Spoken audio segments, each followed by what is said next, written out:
आज हम बात करेंगे बृहस्पति और शुक्र की युति के बारे में, यानी उन दो ग्रहों के बारे में जिन्हें ग्रहों के गुरु कहा जाता है। बृहस्पति देवताओं के गुरु माने जाते हैं और शुक्र असुरों के गुरु माने जाते हैं। तो जब भी किसी जातक की कुंडली में जब भी ये युति बनती है तो उसका क्या रिजल्ट होता है, आप इसके लिए एक सिचुएशन को इमेजिन करिए कि एक कमरे के अंदर दो इंटेलेक्चुअल लोग बैठे हुए हैं जो बहुत ही ज़्यादा ज्ञानी हैं और बहुत ही ज़्यादा नॉलेज रखते हैं। तब ऐसे में क्या होगा, दो ही सिचुएशन बनेगी। या तो वो दोनों एक दूसरे के साथ सलाह करके एक दूसरे की सहमति के साथ आपको सॉल्यूशन प्रोवाइड करेंगे, या फिर एक दूसरे के साथ सहमति नहीं रखेंगे, एक दूसरे से झगड़ा करेंगे, एक दूसरे से अपने आप को ऊपर रखेंगे और उस लड़ाई में आप मिसगाइड होगे। ये तो मैंने एक आपको आम तरीका बताया इसको समझने के लिए, लेकिन हम इसके बारे में डिटेल में बात करेंगे। नमस्कार आप सभी को, भोले बाबा और माता रानी आप सब पर अपनी कृपा बनाए रखें। बृहस्पति और शुक्र की युति को समझने से पहले हम इनके कारक तत्वों को समझेंगे। बृहस्पति आपके ज्ञान को बढ़ाते हैं, आपकी नॉलेज को बढ़ाते हैं। आपके घर में जो धन समृद्धि होती है वो भी बृहस्पति से ही देखी जाती है। घर की बरकत को भी बृहस्पति से ही देखा जाता है। आप इस जीवन में जो जीव बन के आए हो वो भी बृहस्पति ग्रह से ही देखा जाता है। आपके घर के बड़े बुजुर्ग वो भी बृहस्पति ग्रह से ही देखे जाते हैं। बड़े रूप में एक्सपेंशन के रूप में आपके घर में चीजें बढ़ती हैं, उन्हें भी बृहस्पति ग्रह से ही देखा जाता है।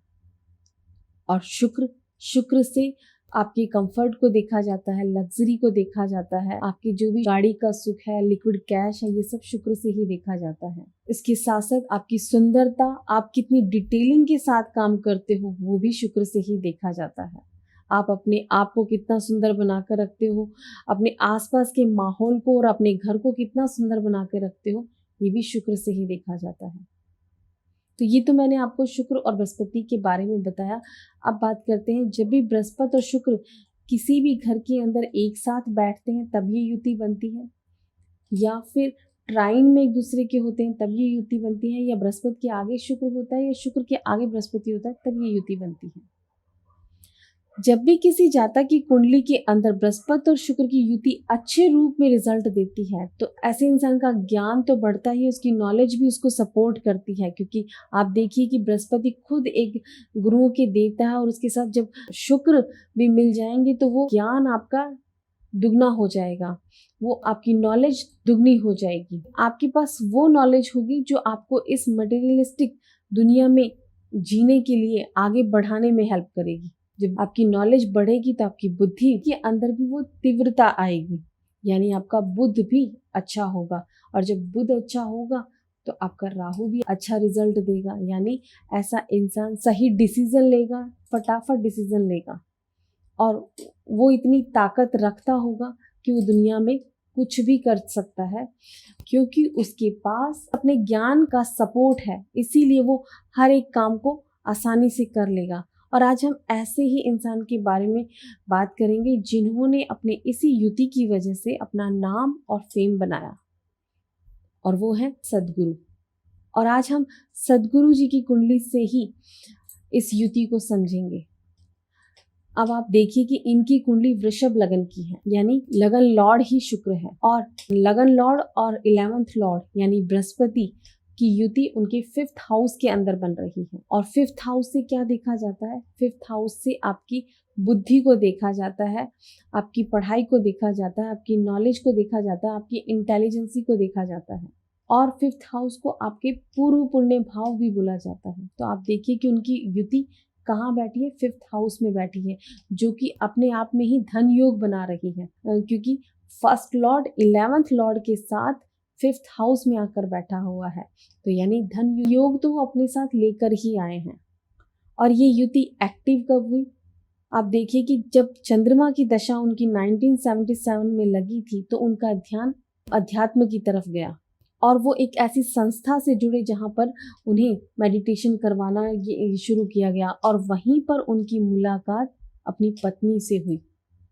यानी उनका 5th हाउस एक्टिव हुआ। आप देखिए कि एक मेल की कुंडली के अंदर शुक्र से पत्नी को देखा जाता है, तो उनकी लाइफ में जब उनकी पत्नी आई, उनसे मुलाकात हुई, उनके साथ शादी हुई, तो ये घर एक्टिव हो गया, तो उनका अध्यात्म की तरफ और रुझान हो गया। वो आप उनके ड्रेसिंग सेंस से भी देख सकते हो कि उसके बाद उन्होंने दाढ़ी को बढ़ाना, कुर्ता पजामा पहनना स्टार्ट कर दिया, जो कि पहले नहीं था। आप देखिए कि 8th हाउस के अंदर चंद्रमा बैठा हुआ है, तो उनका ध्यान कहाँ गया? अध्यात्म की तरफ गया। और जब उनकी चंद्रमा की दशा लग रही थी, उसी टाइम उनकी शादी भी हुई। अब मंगल की दशा के अंदर एक्टिव कौन सा घर हुआ? 12th हाउस एक्टिव हुआ, यानी कि केतु जहाँ पर बैठा हुआ है।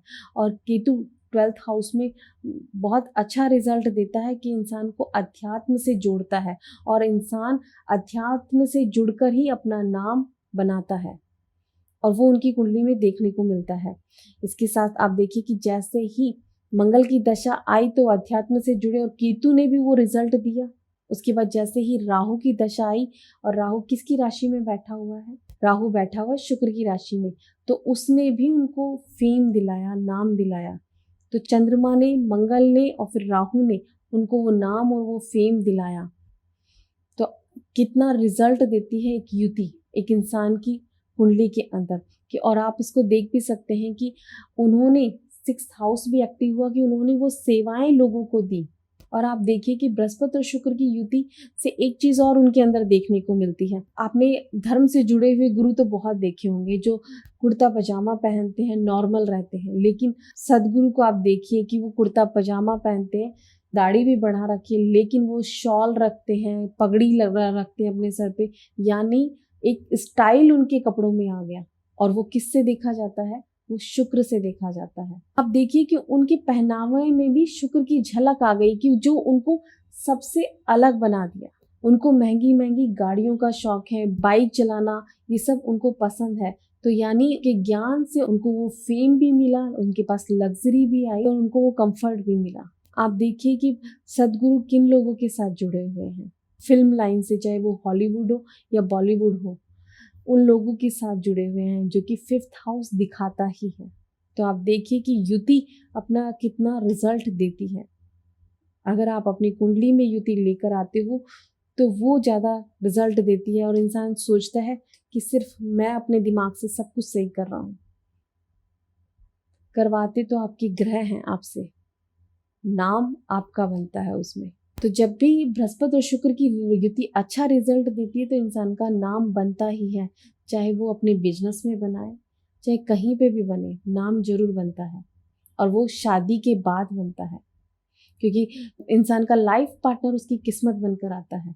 अब बात करेंगे, जब बृहस्पति और शुक्र की युति अच्छा रिजल्ट नहीं देती है तो इंसान की लाइफ में क्या प्रभाव पड़ता है, उसको क्या रिजल्ट देखने को मिलता है। तो ऐसा इंसान कंफ्यूज ज्यादा रहता है, क्योंकि बृहस्पति उसे अध्यात्म की तरफ और सही रास्ते पे चलने की सलाह देता है, और शुक्र क्या करता है? शुक्र उसे शॉर्टकट की तरफ या फटाफट काम करने की तरफ लेकर जाता है, मटेरियलिस्टिक जिंदगी की तरफ लेके जाने की कोशिश करता है। तो वो इस असमंजस में फंस जाता है, वो इस सिचुएशन में फंस जाता है कि वो डिसीजन ही सही नहीं ले पाता है और कंफ्यूज हमेशा रहता है।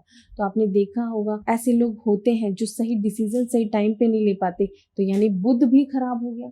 अगर बुध खराब हुआ तो वो सही डिसीजन टाइम पे नहीं ले पाएगा, और बुध खराब होगा तो राहु भी अपना अच्छा रिजल्ट नहीं देगा। तो वो ऐसा इंसान अपनी लाइफ पर और अपने डिसीजन पर सही फोकस नहीं कर पाएगा, क्योंकि राहु से आपके फोकस को देखा जाता है। तो वो हमेशा कंफ्यूज रहेगा, चाहे उसकी वो अपनी मैरिड लाइफ हो, चाहे उसका प्रोफेशन हो, तो उससे अपने आप ही गलत डिसीजन होंगे। अगर आपका भी बृहस्पति और शुक्र की युति है और आपको अच्छा रिजल्ट नहीं मिल रहा, तो मैं आपको यही सजेशन कर दूंगी कि ऐसे इंसान को अपने अंदर पेशेंस रखने चाहिए, सही डिसीजन लेने के लिए कई बार सोचना चाहिए, और चांदी ज़्यादा से ज़्यादा धारण करनी चाहिए, क्योंकि इससे आपका राहु कंट्रोल में आएगा। राहु कंट्रोल होगा तो आप चीज़ों पर फोकस कर पाओगे, नहीं तो आपकी लाइफ में ये बुरे रूप में आपको हेल्थ वाइज भी दिक्कत दे सकती है और आपसे गलत डिसीजन भी करवा सकती है। अगर इसके अलावा भी आपको कोई और दिक्कत आती है तो आप हमसे कंसल्ट कर सकते हैं। आपको हमारी कॉन्टैक्ट डिटेल डिस्क्रिप्शन बॉक्स में मिल जाएगी। नमस्कार आप सभी को। कृष्ण कृष्ण